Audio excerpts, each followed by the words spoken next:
Com esse comportamento praticamente de livro de análise gráfica, está cada vez mais claro que isso muito provavelmente será atingido na próxima semana.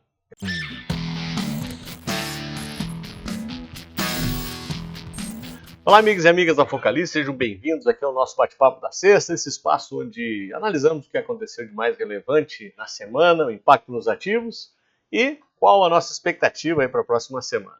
E também o nosso espaço aqui para avisos, né?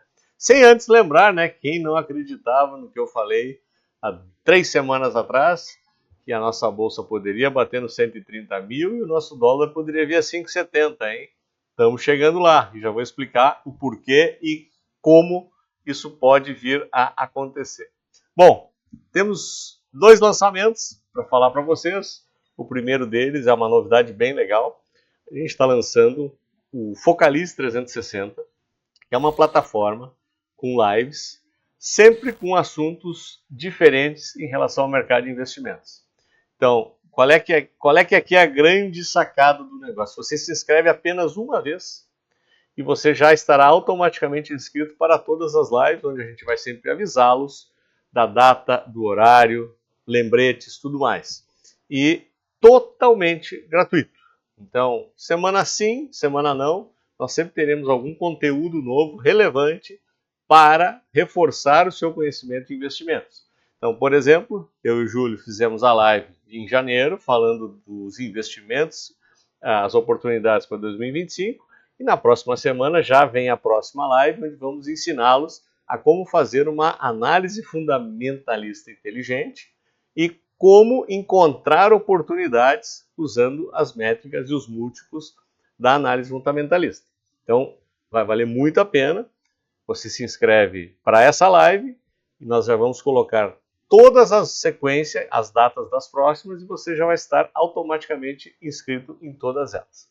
E a novidade 2, nosso aposentado rico teve uma convidada mais que especial.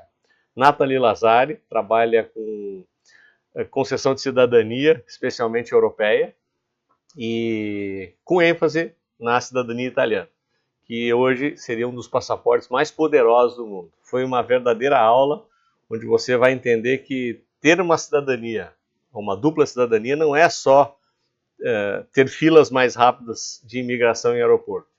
Tem muito mais benefício. Então, tá imperdível. Vai lá no canal da Focalize ou do Spotify ou qualquer outra plataforma, que já está disponível, episódio 58 do Aposentado Rico aí para vocês. Muito bem, pois como a gente estava falando, a nossa bolsa acabou mostrando que voltou a ter força, né? E basicamente tem alguns fatores que têm levado a esse comportamento dos preços. Deixa eu botar primeiro o gráfico do Ibovespa, depois eu falo um pouquinho da taxa de juros.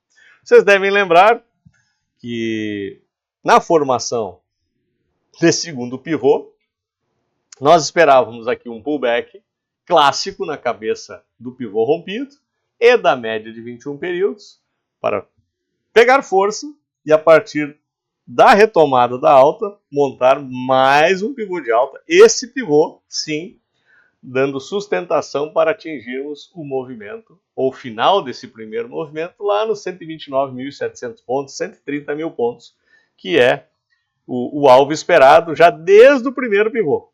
Então, quando montamos esse primeiro pivô de alta, na projeção alternada de Fibonacci, já tínhamos a projeção em 130 mil. Com esse comportamento praticamente de livro de análise gráfica, está cada vez mais claro que isso muito provavelmente será atingido na próxima semana. Então, 130 mil pontos. E é claro que, quais são os principais fatores? Sem dúvida nenhuma, nós estamos com quase 7 bilhões de entrada de capital estrangeiro novamente no mercado brasileiro. Eu sempre falei que o gringo tendo 58% a 60% de participação na movimentação da B3, o grande guidance de movimentação, tanto para quedas quanto para altas, vem deles. Né? Não tem mágica. E a partir do momento que eles olham, o dólar estava mais alto, a bolsa deprimida, múltiplos lá embaixo, PL lá embaixo, né? Aquela velha história, a bolsa nunca esteve tão barata. E o investidor ele é pragmático, né? Ele olha e diz, olha, está na hora de voltar a arriscar um pouquinho mais aqui. Tendo em vista os acontecimentos que estavam acontecendo no mundo, especialmente ligados ao México, que era um concorrente, digamos assim, para receber parte desse recurso, e ainda uma certa dúvida que pode acontecer com o tarifaço do Trump, não sabe se ainda como é que isso vai terminar, essa história, então muitas vezes é aquela velha história, dá o tiro, depois corre com o alvo para ver como é que fica. E aí parte desse dinheiro, o pessoal olha onde está barato, onde é relativamente seguro, onde tem liquidez tanto de entrada quanto de saída, e o Brasil, nesses quesitos, sempre é um competidor bastante relevante, e esse dinheiro voltou, e certamente tem sido um dos principais impulsionadores aí da nossa Bolsa, e por consequência, como a gente já vai ver logo acima, já também ajudando a trazer o dólar para patamares um pouco mais civilizados, digamos assim. Ele continua alto, né? 5,71. Vocês devem lembrar, para quem viu o comentário da semana passada, eu apresentei para vocês esse conceito de simetria, né? Esse conceito de espelhamento. Né? Como é que ele funciona?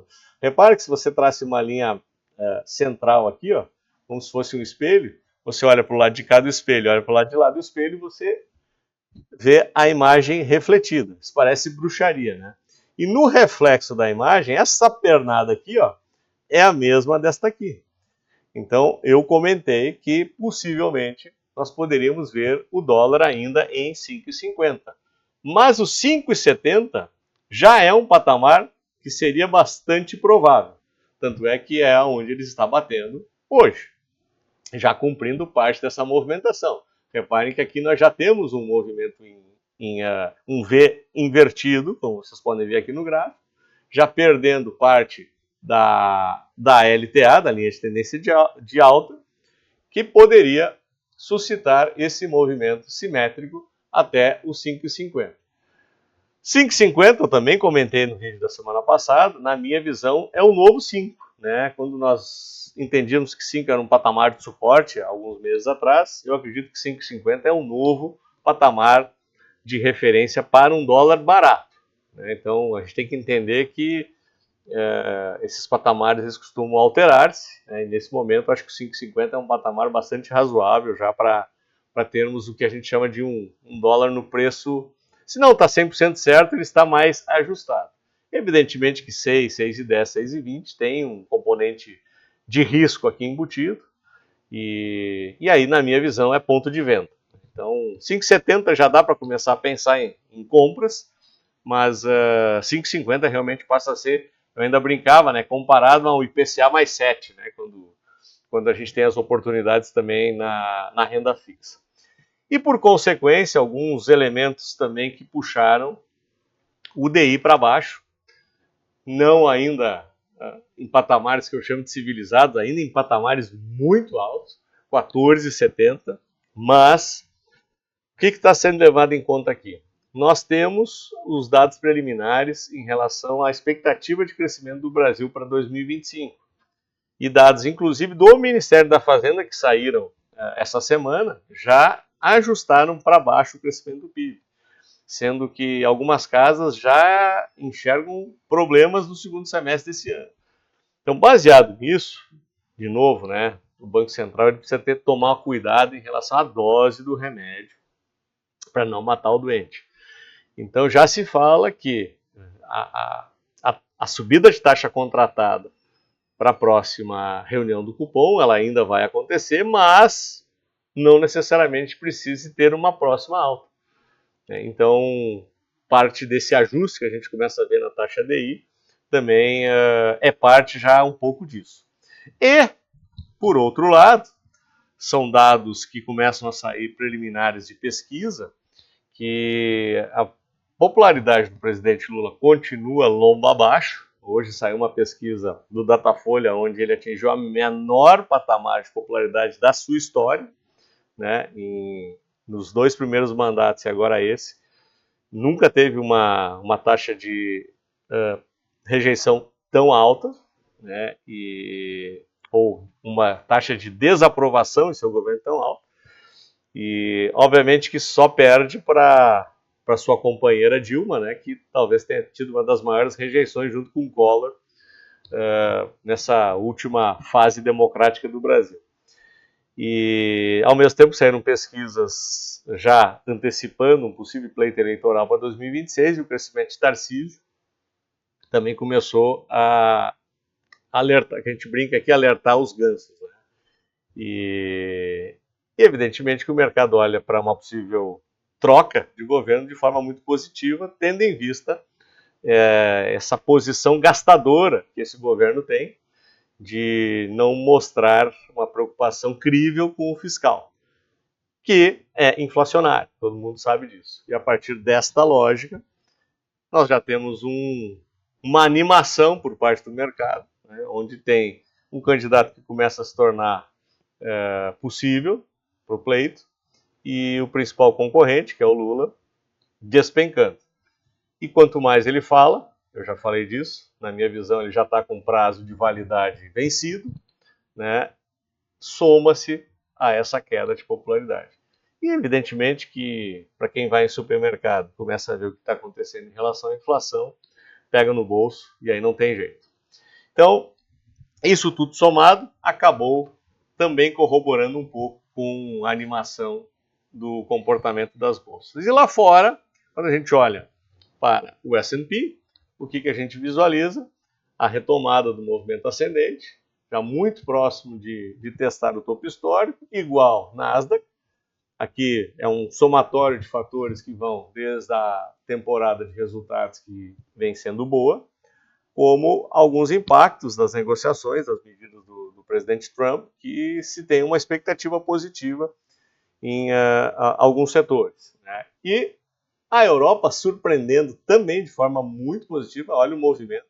E aqui, em parte, também com a perspectiva ou da possibilidade de um acordo de paz entre Rússia e Ucrânia, né, bastante divulgado durante essa semana, fizeram os preços na Europa também disparar de forma bastante consistente. Olha o comportamento dos preços, realmente surpreendente, tendo em vista uma certa estagnação econômica que a Europa vem entregando, mas as empresas continuam entregando um bom resultado.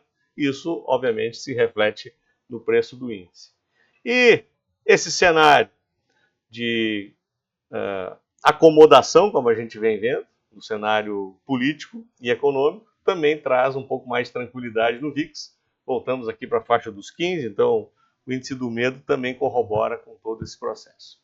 Então, pessoal, era isso. Nossa expectativa, então, ainda mantém-se lá nos 130 mil pontos para a Bolsa, dólar a 5,70, quiçá 5,50, e vamos torcer aí para a taxa de juros também aliviar, porque isso também vai causar um bom alívio, e principalmente setores que dependem de funding, dependem de crédito, podem nos surpreender positivamente também. Então, lembrando, Focaliza 360, faça a sua inscrição para a nossa temporada de lives. Está muito legal o ano de 2025. Você se inscreve uma vez e já está inscrito para todas. Vai ter acesso também à plataforma de gravações, ou seja, se não pôde participar de alguma, você pode assistir a gravação também, de forma totalmente gratuita. Então é uma forma aí de nós retribuirmos a sua atenção, entregando conteúdo de qualidade. E episódio 58 do Aposentado Rico, também disponível para vocês em todas as plataformas. Pessoal, tenham um ótimo final de semana e quero vê-los no nosso próximo vídeo. Até lá!